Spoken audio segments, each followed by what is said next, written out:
2 کاله به نه هم کې سوره انفال ورته ویلی کېږي. دې باوجود به چې پرچې ته راغلي بیا به وړو جیبونه ډک کړي، جورابو کې دننه قرآن آیتونه یې ښودي چې سویډن کې ګستاخي وشي مونږ اوچت اوچت کېږو. زمونږ دغه میچې ور خلک چې دي، پوهه خلک چې دي، دا څومره د قرآن بې ادبي کوي. قرآن کې الله فرمایي لا یمسوه الا المطهرون. قرآن ته بیا اودسه ګوتې مه وروئ، یو آیت ته هم بیا اودسه ګوتې نشي ورولی. اسلامیات د 9 د 10 هر کلاس اسلامیات د اسلامیات کتاب ته بیا اودسه ګوتې ورول حرام دي. زموږ په سکولونو کې یو ورځ استاد داسې نه دی ویل چې بھائی اودس وکړئ شابه الله کلام ته.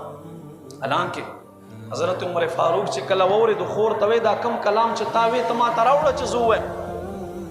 وایي عمر ته نجس یې ته ناپاک یې، لاړ شه اول غسل وکړه، داسې ګوتې نشي ورولی. لا یمسوه الا المطهرون. قرآن ته به ګوتې نه وروئ بغیر د اودسه، اودس به ورله کوئ او بیا دا پاکټې جوړول. دا خو زه وایم چې کفر علی الکفر، کفر علی الکفر، اسلام پورې خپله ټوکې کول. او زمونږ چې څومره کامل ترین هلکان وي دا به په اسلامیات کې کمزوري، نور به هر سبجیکټ ګوري، په اسلامیات به نه ګوري. یاد وساتئ خپل اولاد ته د دین او دین کې خاص کر د قرآن تعلیم ورته وښایئ. قرآن ډېر ضروري دی. تو ګوره صفا 1400 کاله وشو د قرآن په مثل چا کلام را نه وړو. حضرت ابو ذر غفاری رضی الله تعالی عنہ فرمایي وای زما ورور مکې ته تللی و، له مکې نه راغی ما ته وایي ای ابو ذر، دوی چونکې په علاقو کې پاته کېدل، ای ابو ذر ما خو یو عجیبه کلام واورېدلو، یو پر اثر کلام مې واورېدلو، 20 کلونو راسې زه شعر و شاعري کوم، خو زما د 20 کلونو شعر و شاعري د اخ کلام یو ټکي ته نشي رسېدی. وی دا کلام څوک وایي؟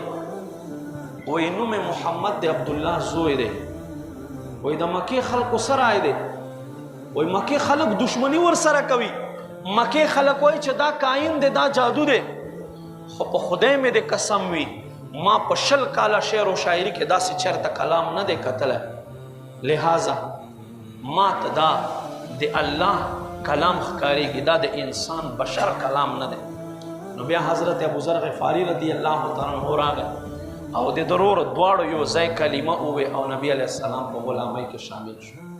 نبی علیه السلام ته په واړو معجزو کې غټه معجزه الله ورکړې قرآن. قرآن د نبی علیه السلام له واړو نه غټه معجزه.